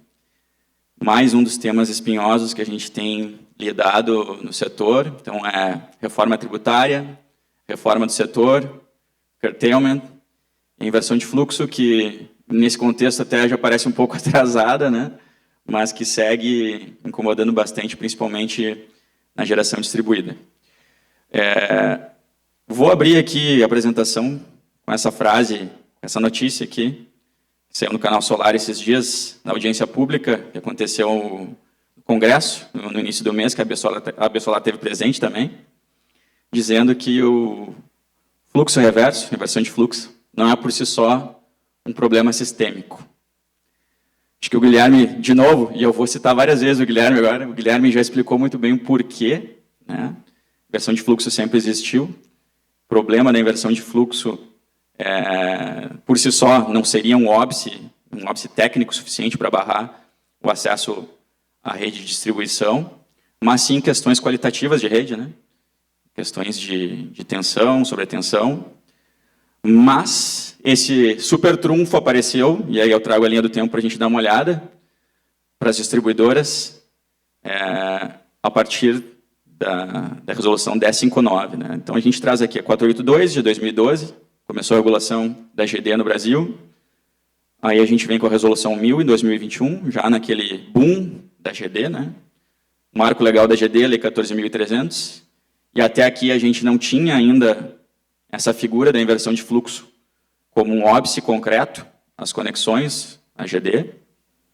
Aí eu trago aqui um outro documento, que não é regulação, que não é lei, mas onde a gente já começa a ver a figura da inversão de fluxo aparecendo. Não de forma clara, não mostra a cara ainda, nessa nota técnica aqui, da ANEEL, quando se discutia a regulamentação da resolução 1000, e se falava ali nesse documento já sobre os problemas que o excesso de geração causado pela geração distribuída poderiam trazer à rede de distribuição. Não tem aqui, direto já, nessa proposta que consta da nota técnica, como eu disse, uma referência a esse óbice técnico da inversão de fluxo, mas se cita como um dos problemas ao sistema, à rede de distribuição, sistema de distribuição, a inversão do fluxo de potência, que isso poderia causar outros problemas, aí sim cita a questão de sobretensão, por exemplo, mas também desgaste nos equipamentos das distribuidoras e outras complicações técnicas.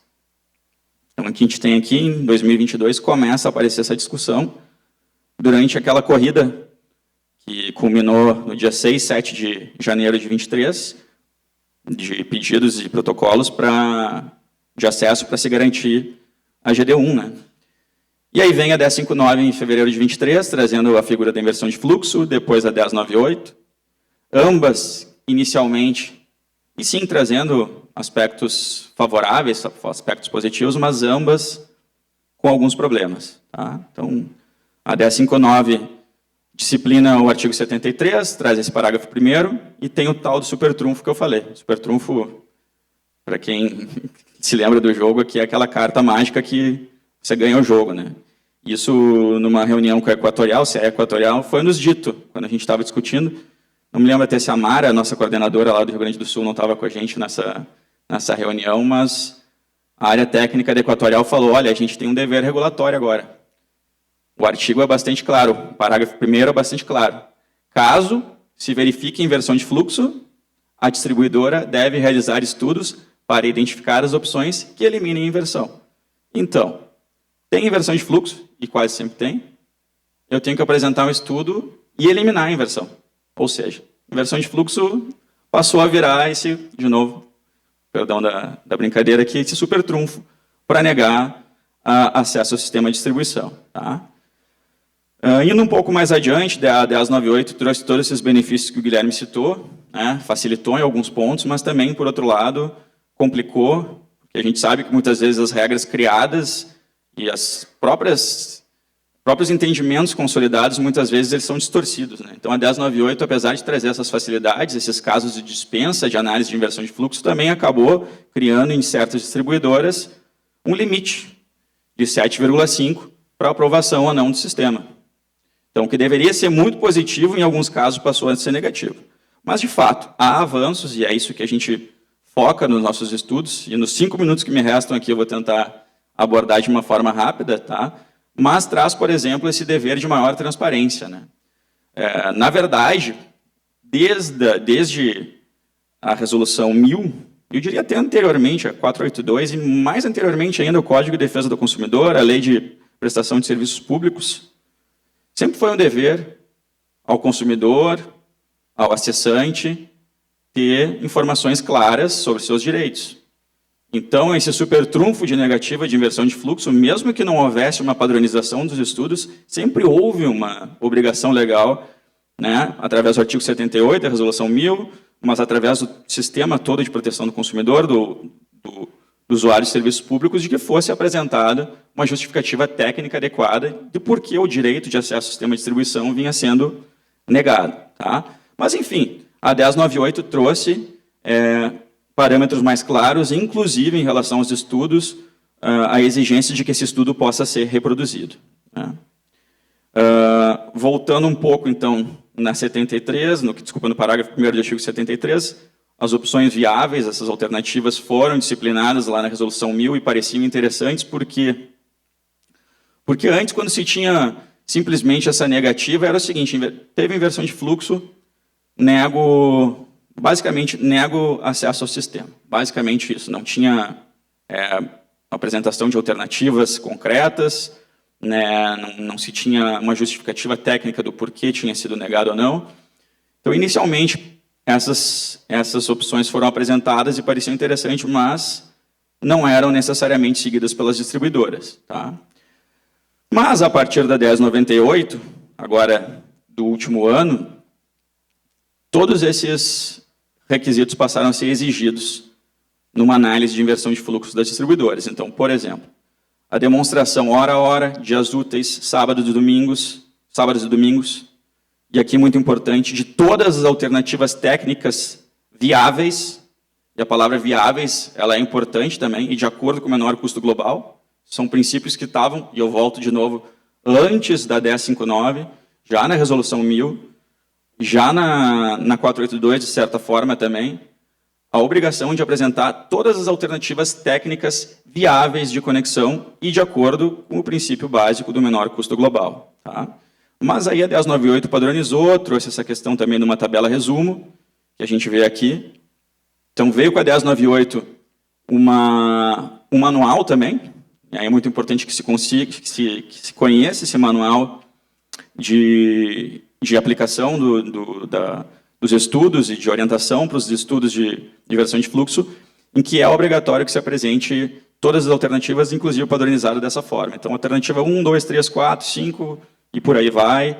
É viável ou não é viável, ou seja, tem que demonstrar também o porquê que uma determinada alternativa foi descartada, qual seria o valor de participação financeira, potência, etc. e tal. Tá? O que a gente sugere fazer na prática? E a gente sabe que o desafio não é fácil. Auditar o orçamento de conexão. E como se audita o orçamento de conexão? Em primeiro lugar, exercendo o direito à informação. Né? Solicitar à distribuidora que seja apresentada de forma exaustiva e de forma completa todos os estudos que identificaram a inversão de fluxo e com os parâmetros que estejam apontados no manual da 1098. Segundo, avaliar todas essas alternativas. Né? E como avaliar? Uma das formas que se faz, utilizando bases de dados. A gente cita aqui o BDGD da ANEEL, uma ferramenta como o Power BI, que é uma ferramenta comercial, softwares que fazem análise de estudo de potência, como a na rede, Synapse. A partir disso, deixa eu voltar, passar um pouquinho.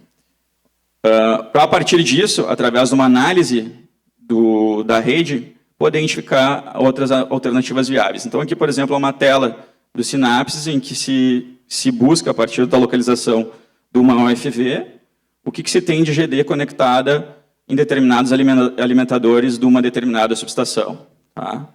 Mas, ao mesmo tempo, fazendo uma análise mais ampla, buscando, através de ferramentas, o que se tem nas proximidades. Então, muitas vezes, a distribuidora vai apresentar só uma alternativa técnica, só um alimentador ou só uma subestação, e a gente pode provocar a distribuidora. Olha, mas eu estou olhando aqui que em um raio de 10 quilômetros, ou enfim, um pouco mais, um pouco menos, existem outras opções, outros alimentadores, outras subestações, eventualmente, e a gente pode verificar, inclusive, através dessas ferramentas, o que já tem de carga. Né?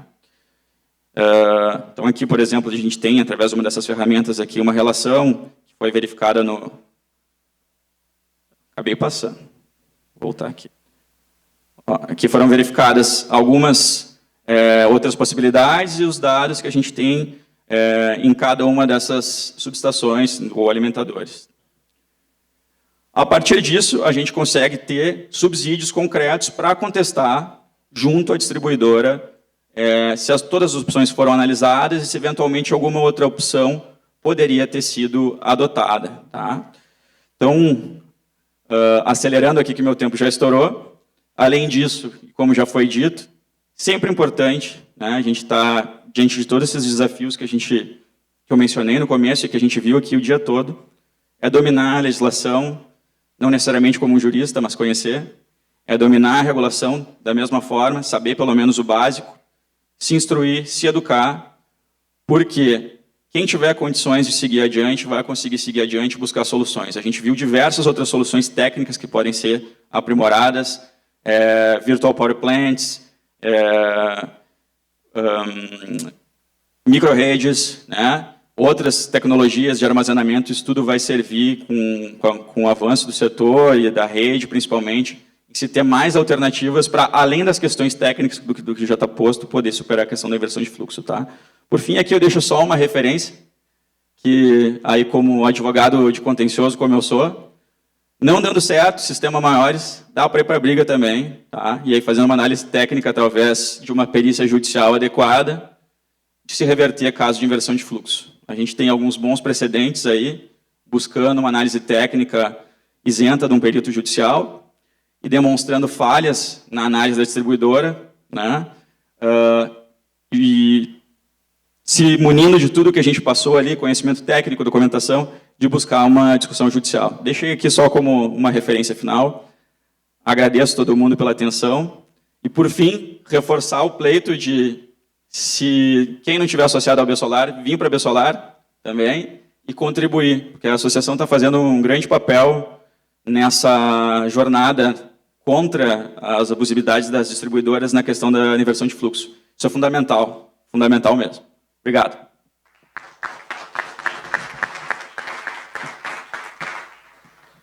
Parabéns, Lucas, pela apresentação. Acho que muito legal a gente ver sobre uma abordagem de uma ótica mais jurídica, nessa questão da inversão de fluxo, e trazer esses subsídios aqui regulatórios e jurídicos para que os nossos participantes aqui, os nossos associados, possam se defender aí diante dessas abusividades. Eu acho que quando a gente busca eventos como esse, e conhecimento e network, a gente está querendo sempre crescer as nossas companhias, crescer os nossos negócios, e às vezes a gente fica também com aquela mentalidade de que precisam ser contratadas consultorias caríssimas, consultores, coaches, etc., e a gente esquece que, por várias das vezes, como eu até citei aqui no exemplo da minha abertura, a AB Solar, ela, apesar de ser uma associação, ela tem essa capacidade também de atuar como uma consultoria, né, como uma fonte de informação para os seus associados. E a gente tem também no Brasil um órgão que desempenha muito bem isso, né, que é um exemplo. Eu sempre que tenho oportunidade, eu cito o SEBRAE, não só o SEBRAE, como todo o Sistema S, né, como essa fonte aí de que todas as empresas deviam passar ali para buscar. Então, dentro disso, a gente fez questão de trazer aqui meu xará, Rodrigo Viana, do SEBRAE do Paraná, para poder falar um pouco para a gente também como que o micro e pequeno empreendedor pode aí alavancar o seu negócio de geração solar fotovoltaica. Então, o púlpito é seu, xará, vai lá e dá uma aula e ajuda essa turma a crescer. Obrigado, Rodrigo.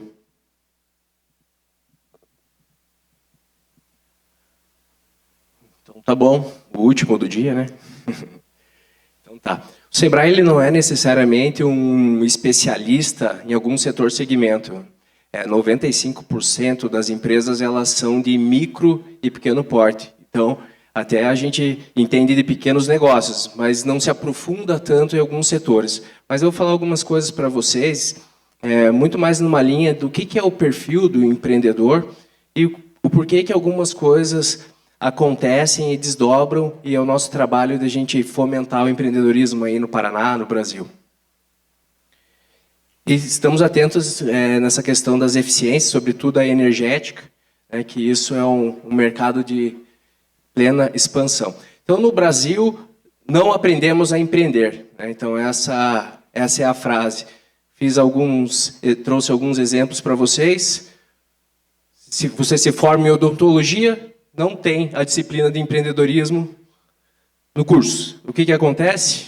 Não tem emprego para todo mundo, abre o consultório, que é empreendedorismo. É empresa, você se torna empresário. E você não teve toda essa base. O SEBRAE é uma empresa que está aí para justamente isso, ensinar as pessoas a gestão, a ser empresários. Mas assim, por incrível que pareça, a gente consegue atender no Brasil só 30% desse universo. Ou seja, tem um universo de 70% que não conhece a ferramenta SEBRAE. O arquiteto, assim, no mesmo sistema, aprende a fazer seus projetos, aprende urbanismo, abre um escritório, tem que empreender. O chefe de cozinha, cozinha muito bem, mas tem muitas outras coisas envolvidas aí para ele abrir um restaurante. Ele descobre quando ele abre. Pode ser análogo ao setor de vocês, um instalador que resolve abrir um negócio aí por ser um mercado promissor. Mas vocês como empresários, e tem vários concorrentes, sabem que muitas pessoas entrando simplesmente pelo mercado despreparadas, isso gera aí uma prostituição. Esse é um dado aqui da pesquisa global de empreendedorismo, que no Brasil se empreende 67% por oportunidade e 31% por necessidade. Em 2020, pandemia, alto fechamento de empresas, encerramento de empresas, por motivos óbvios, isso aumentou para 50%. Num país desenvolvido, essa relação fica 85% oportunidade, 15% por necessidade. Então, vocês vejam que a gente começa a ter uma composição ruim do empreendedorismo com esses dois slides. Não aprendemos a empreender e empreendemos por necessidade por conta de uma conjuntura do país que não tem oportunidade para todos. Aqui, a pesquisa, ela mede também a questão dos maiores sonhos dos brasileiros. E, pela primeira vez, a última pesquisa inverteu. Então, o primeiro é viajar pelo Brasil, 61%. O segundo é ter o próprio negócio. Terceiro, comprar casa própria. Isso inverteu. Historicamente, sempre ficou em primeiro, segundo, ter a casa própria. Aí nós temos uma questão geracional aí que está influenciando nisso. A nova geração já tem uma visão um pouco diferente sobre essa questão de comprar a casa própria. Comprar carro e viajar para o exterior, então são os demais aí pesquisados. Aqui o índice de sobrevivência, né? Então 25% das empresas, trazendo a relação lá dos negócios, elas morrem nos 2 primeiros anos, tem uma série de fatores. Aqui eu trouxe o ranking, então, sobretudo o meu interesse aqui, que é o Paraná, que está em terceiro. Isso denota que a gente tem um bom ambiente de negócios, nós temos pessoas mais preparadas aí para empreender. Mas o que acontece, né? Aqui eu fiz uma relação, no marketing existe aquela pirâmide de Maslow, né?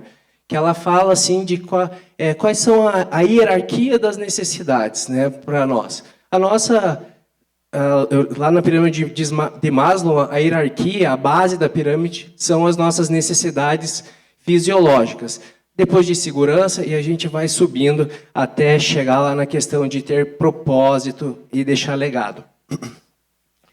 Fazendo uma analogia com empresas, eu acho que o que está na base, na pirâmide aqui, eu estou olhando uma rampa de uma empresa que está iniciando. Mercado. Tem que ter mercado.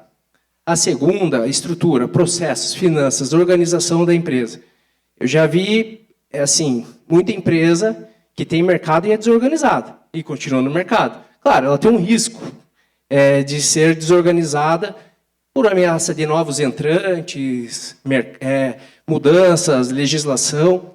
Mas eu nunca vi uma empresa que, nossa, eu sou extremamente organizado, mas não tenho para quem vender. Isso não tem, ela não vai sobreviver com esse cenário, obviamente, né? Nessa simulação. Equipe, cultura, clima, produtividade. Nosso colega do RH fez uma excelente explanação aqui. Numa empresa que já existe, eu inverteria essa hierarquia de necessidades. Eu acho que a questão do ambiente, do clima, da cultura da empresa, aí seria mais importante. Porque quem faz o processo no final do dia são as pessoas. E a diferenciação, a inovação. Aqui são 2 ferramentas. Está muito hoje na moda a questão das metodologias ágeis, são ótimas, né? Tem até a figura agora do agilista e tal. Para empresas, sobretudo que estão querendo inovar, estão com ideias, essas ferramentas elas funcionam bem. Por exemplo, eu coloquei aqui o exemplo do Canvas. Mas nós temos o plano de negócios que o pessoal da startup não gosta. É como se eles estão querendo enterrar o plano de negócio, mas o plano de negócios ainda ele funciona muito bem, tá? Sobretudo para negócios tradicionais. Algum aqui de vocês, talvez, acho que o Guilherme falou sobre payback, né? Em termos práticos, o que a gente quer? Que quem quer empreender, ou quem empreende, sente com o consultor do Sebrae para entrar nesse detalhamento para chegar nesse número que é o payback. E tudo que influencia. A gente está ouvindo muita coisa aqui de legislação, né? Tudo que envolve você se preparar para um negócio, o Sebrae ele tem a consultoria para isso. Então, aqui um pouco da minha provocação, assim, indiquem o Sebrae, que as pessoas nos procurem, com certeza elas vão começar o seu negócio com mais pé no chão possível e teremos melhores empreendedores. Ok? Então, era o que continha aqui na minha apresentação. Obrigado, devolvo para o Rodrigo.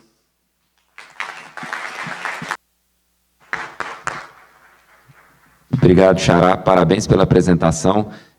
Como você disse, né, acho que é uma questão cultural e educacional, né, do Brasil, diferente de outros países, onde se ensina empreendedorismo desde jovem. No Brasil, a gente aprende empreendedorismo na prática e não na teoria, né? Não que a prática não ajude, mas a prática sem nenhuma teoria também não é o caminho correto. E o Sebrae tem tem aí vários programas de ensino nesse sentido. Sem dúvida nenhuma, é um porto seguro aí para todo empreendedor no Brasil. Bom, então, com a apresentação de todos, a gente está com o nosso horário aqui bem em cima da hora. A gente recebeu perguntas aqui do auditório, das pessoas que estão participando, e eu queria passar bem rápido. Eu selecionei aqui apenas uma pergunta para cada um de vocês, para que a gente pudesse não estourar muito mais o tempo, e eu vou na sequência aqui das apresentações. Guilherme, a pergunta que eu selecionei aqui, que veio da audiência para você, é o seguinte: você sabe ou possui alguma ideia de como as distribuidoras de energia gerenciam os pontos com injeção de energia pela MMGD? A metodologia de avaliação desses impactos sobre a rede é uniforme e adequada? Na verdade, assim, as distribuidoras elas usam os softwares típicos dos setores, os dados que estão disponíveis publicamente, inclusive pelo BDGD. A questão, como a gente viu na palestra anterior, né, garbage in, garbage out, né? Muita informação do BDGD está errada, absolutamente incompatível com a realidade. Então, os estudos, quando são feitos, como eles são feitos de forma massiva, né, são vários pedidos de conexão, e o analista ali joga no sistema, o sistema cospe sim ou não. Se o sistema falou cospe sim, é sim, se o sistema falou cospe não, é não. O cara não tem tempo para ficar se aprofundando da análise. E é uma pena, porque se a gente tivesse essas mesmas informações, mesmos critérios, a gente poderia fazer esse trabalho pelo analista. Olha, o sistema disse não, mas a gente acha que é sim por causa disso, disso, disso. Então, os técnicos que estão ali na base fazendo, eles fazem um trabalho muito sério, só que eles têm uma limitação de tempo e têm uma limitação da qualidade dos dados. Então, infelizmente, os estudos são feitos com ferramentas estáticas, determinísticas. Uma curva de carga típica para o dia da semana, uma curva de carga típica para sábado, uma curva de carga típica para domingo, considerando que os consumidores são aqueles de sempre e não necessariamente isso é uma realidade. Então, essencialmente, esse é o problema. Se a gente quer pensar na transição energética do século XXI, a gente não pode avaliar os projetos com as ferramentas do século XX, que é o que as distribuidoras fazem, e acho que isso a gente tem um enorme espaço para melhorar. Bacana. Ou seja, a metodologia não é clara, né? A gente precisa ter uma metodologia clara, e principalmente que a gente está num ramo de ciências exatas, 2 mais 2 tem que ser 4, não tem como ser diferente, né? Bom, obrigado. Agora, Vinícius, uma pergunta aqui. O enquadramento fiscal do gerador, como o CC, né, corrente contínua, ou CA, corrente alternada, pode afetar a incidência de tributos como IPI, ICMS, PIS, COFINS ou imposto de importação? Com certeza pode. Um dos pontos aqui que pode ser uma estratégia para tentar atenuar esse efeito num possível enquadramento em gerador de corrente alternada é tirar o inversor do kit. Só que se você tira o inversor do kit e comercializa a parte, você também vai ter incidência de IPI. Então, é todo um jogo de classificação, de você utilizar da melhor forma todo esse enquadramento tributário para que você possa ter o resultado melhor possível, a menor tributação no final. O Brasil, infelizmente, a gente tem isso, de a gente ter que administrar como é que a gente gerencia os tributos das empresas. A gente tem uma reforma tributária aí no horizonte que tende a simplificar muito isso, mas, no momento, essa é a realidade que a gente tem. Bom, é um sistema complexo, né? Sem dúvida nenhuma, não só tributário como regulatório, como a gente está vendo. Então, o Brasil, a gente tem que saber, as oportunidades são muitas, mas os desafios também são muitos. Aqui na sequência para o Pedro. Pedro, aí eu vou confessar para você que eu usei do meu poder de autoridade aqui e não selecionei uma pergunta que veio da audiência, mas eu vou fazer uma pergunta minha, é uma curiosidade que eu tenho, e que eu acredito também que muitos aqui têm. A gente sempre escutou muito de a gente tem um mundo que está evoluindo com muita inovação e com muita tecnologia, e qual o potencial que tem dessa inovação, dessa tecnologia substituir pessoas ou parte do trabalho das pessoas, né? Como que é a visão sua sobre esse ponto? Rodrigo, muita gente falando nisso, né? Muita gente falando assim que IA ou robótica ou automação não veio para substituir pessoas, que você não vai perder o emprego para ela, mas que você vai perder o emprego para alguém que usa ela, né? Essa é a frase. A minha opinião é que realmente a tendência com a tecnologia é diminuir o número de posições realmente e aumentar uma força de trabalho que não está capacitada para trabalhar. Opinião pessoal mesmo. É quase um contrassenso do que a maioria dizem. Dizem assim, vai ser gerado um número de emprego e vai acabar o número de emprego também. Qual que é o saldo? Acho que essa é a sua pergunta, né? A maioria das pessoas, os especialistas, o que falam, dizem que esse saldo vai ser positivo porque novos empregos vão vir. Eu acho que ele é negativo e muito negativo. Não é pouco. Porque vai chegar um ponto que hoje... Vou dar um exemplo. Estou fazendo imposto de renda para o meu pai hoje. E eu estou aqui, não consegui. O contador pediu para eu pegar o informe de rendimento dele, que ele é aposentado. Meu pai é um cara bem esclarecido.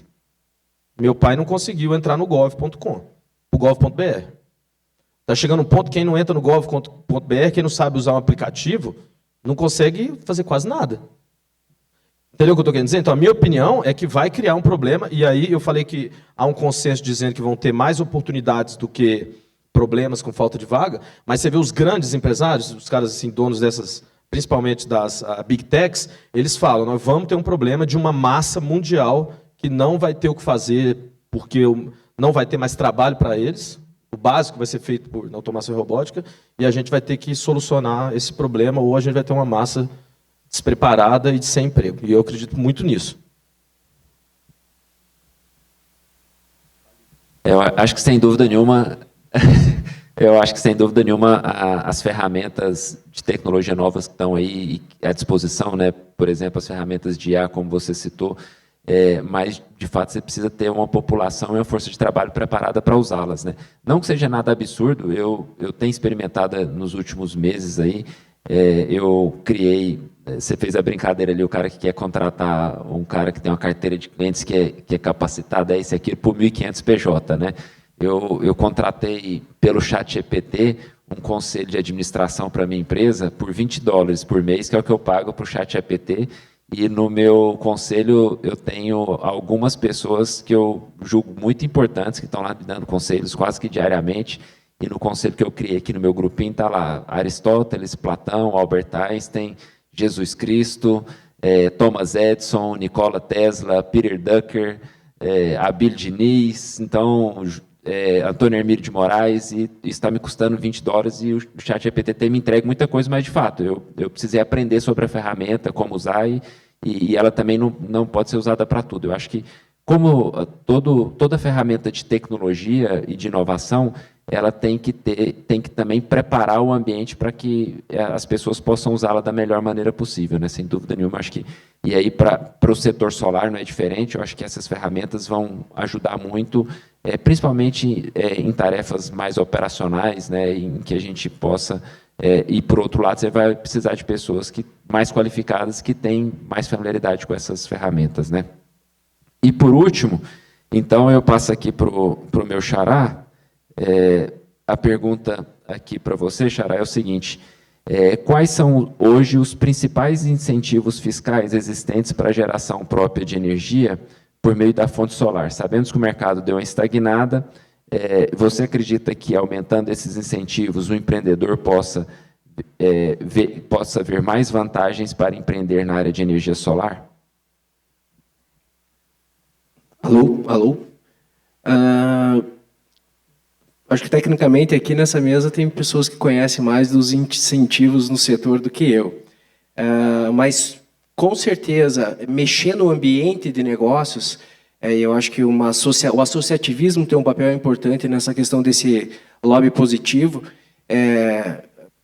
A pergunta é quase que retórica. Sim, incentivo fiscal vai fazer toda a diferença.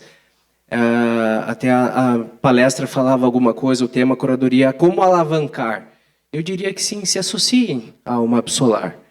Que isso vai dar força, vai dar representatividade para que vocês, de fato, consigam mexer nessa legislação, nesse ambiente de negócios que a empresa de vocês está inserida. Sem dúvida. Acho que não só ter os incentivos, mas saber como acessá-los da maneira correta, né? Então, um pouco aqui do que o Vinícius falou também, classificações tributárias.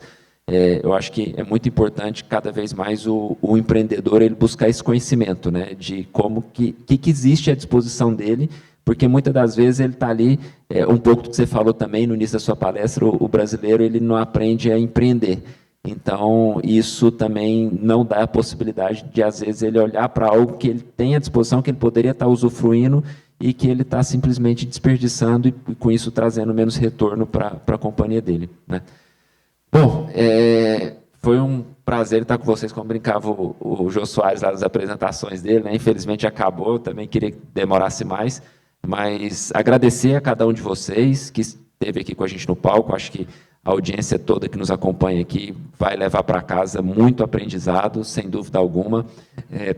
Espero poder estar com vocês, dividindo outros painéis e também com toda a nossa audiência em outros eventos. Foi um prazer estar com todos vocês. Muito obrigado, uma boa tarde a todos.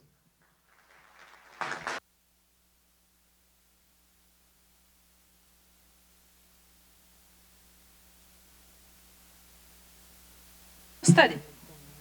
Alô? Gostaria também de agradecer. Eita, caiu de novo, não é para ficar mesmo, estou me incomodando. Agradeço a todos aqueles que também enviaram perguntas. Gostaria também de pedir que vocês avaliassem esse último painel. Está ali o nosso QR Code. Por gentileza, temos um tempinho começando agora para que vocês façam a avaliação, por gentileza. Aproveito também, lá temos um tempo. Não, vou esperar esse tempo aí, antes de falar, para fazer uma boa avaliação, porque foi boa, né? Foi muito bom, muito conhecimento. Não posso dizer que foi o melhor painel, isso seria injusto da minha parte. Mas realmente foi muito bom. Vamos lá, pessoal, o tempo está acabando. Ok? Todo mundo fez? Então, vamos lá. Aproveito para lembrar que no dia 26 de junho, teremos mais uma edição da Masterclass Absolar, que abordará a reforma tributária e o impacto para o setor. O evento vai acontecer em São Paulo e será apenas para os associados. Eu gostaria de pedir para que vocês, por favor, se colocassem aqui na frente, para que a gente pudesse fazer uma foto oficial. Enquanto isso, eu vou dar aqui mais algumas informações sobre esse evento. Lembrando, então, que será realizado no dia 26 de junho. Ok? Será apenas para os associados. No segundo semestre, teremos outros eventos como hidrogênio verde e armazenamento. E também o Encontro Nacional. Para mais informações, acesse eventos.absolar.org.br. Antes de irmos para a última parte do evento, pedimos a gentileza de responderem à pesquisa de satisfação do evento, não só do painel, mas como um todo, ok? Também QR Code na tela e no verso do cartão. Gente, lembrando que a avaliação sempre ela é muito importante para que a gente sempre faça um evento melhor, ok? Agora eu convido a retornar ao palco para as considerações finais o CEO da Absolar, Rodrigo Sarro. Ah, meu Deus, eu treinei tanto esse nome. Depois que eu errei, eu treinei de novo. Rodrigo. E a Liciane Ribeiro. Está tão mais fácil o Ribeiro, porque o meu nome é Anne Ribeiro. Não sei o que aconteceu. Sawaia. Tá fácil. Eu convidei eles para falar, mas eles resolveram sentar. Então tá bom. Mas o microfone é de vocês. Ok. Obrigado. Bom, pessoal, estamos chegando ao final do nosso Absolar Meeting Sul e queria primeiro agradecer todos vocês pela presença, né? Casa cheia, né, Liciane? Tivemos aí mais de 300 participantes aqui conosco hoje. Então, o evento foi, na nossa visão, um sucesso absoluto de público, o conteúdo excelente também, né? Do que foi abordado aqui, presenças ilustres, contamos aí com um senador entre nós, e pudemos trazer para vocês de forma muito breve e objetiva um pouco também do trabalho associativo que a gente vem fazendo. Importante, a Mara comentou isso, ela não está aqui conosco hoje nesse final, porque ela já foi pegar o voo de volta para o Rio Grande do Sul, mas ela comentou que agora a gente tem um trabalho de mobilização setorial que a gente precisa fazer. Então, eu queria já dar para vocês um pouco dos próximos passos, né? Nós estamos, nesse momento, catalogando e categorizando as praticamente 600 emendas parlamentares da medida provisória 1.300, de 2025, em 3 grandes blocos. Então, nós teremos aquelas nas quais o setor solar fotovoltaico é favorável, para as quais nós somos favoráveis. Temos as neutras, que não impactam nem positivo nem negativamente o nosso setor. E temos também as ameaças, aquelas para as quais nós seremos contrários. E a partir desse mapeamento, que a gente vai disponibilizar para os associados da Absolar, a gente vai começar um engajamento junto aos deputados federais, senadores e junto à opinião pública. Isso a Absolar faz, né? Em nome do nosso setor. E nesse momento nós precisaremos muito do apoio de vocês nos seus estados. Eu sei que aqui tem gente do Brasil inteiro, né, Liciane, não só da região sul. Falamos com o pessoal do Ceará, que estava aqui, gente de tudo que é região. Temos aqui o Daniel, que veio lá de Belém do Pará, né? Então nós vamos precisar mobilizar estes parlamentares para que eles votem a favor dessas nossas emendas.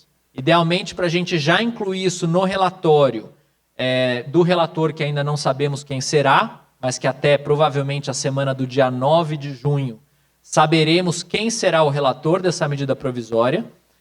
Mas se não entrar no relatório, isso não significa que o trabalho acabou. Nós poderemos destacar as emendas do nosso interesse em plenário com o apoio de parlamentares e bancadas parlamentares. Então, nesse momento, eu já peço que vocês se preparem para se engajar conosco, né?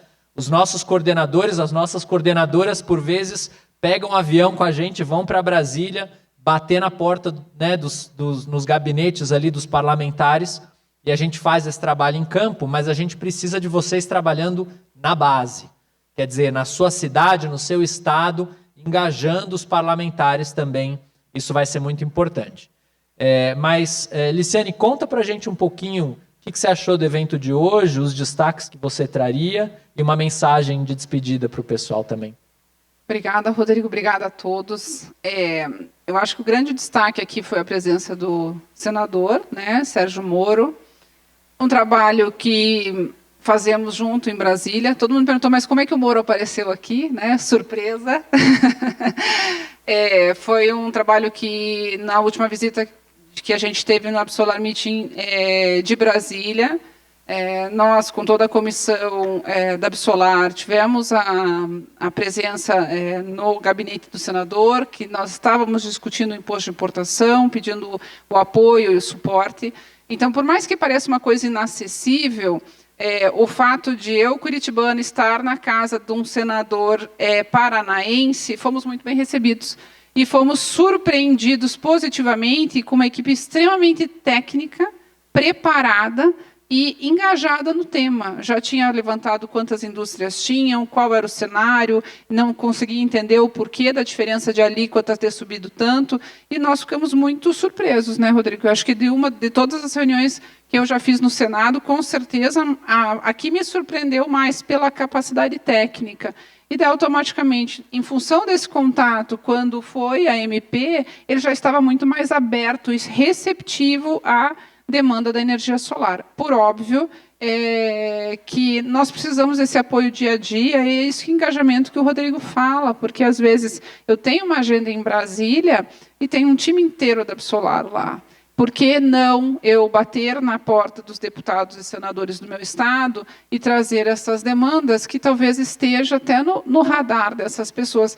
E o nosso trabalho é muito solitário, isso eu sou bem sincera em falar, porque a gente recebe muita demanda, mas na hora de bater na porta do governador, trabalhar na base da prefeitura, aqui mesmo Paraná Cidades, vir na FIEP, trabalhar na cadeira de energia, são muitos locais que a gente tem que estar, e nós somos empresários, nós temos que pagar nossas contas, vender no mercado que a gente trabalha.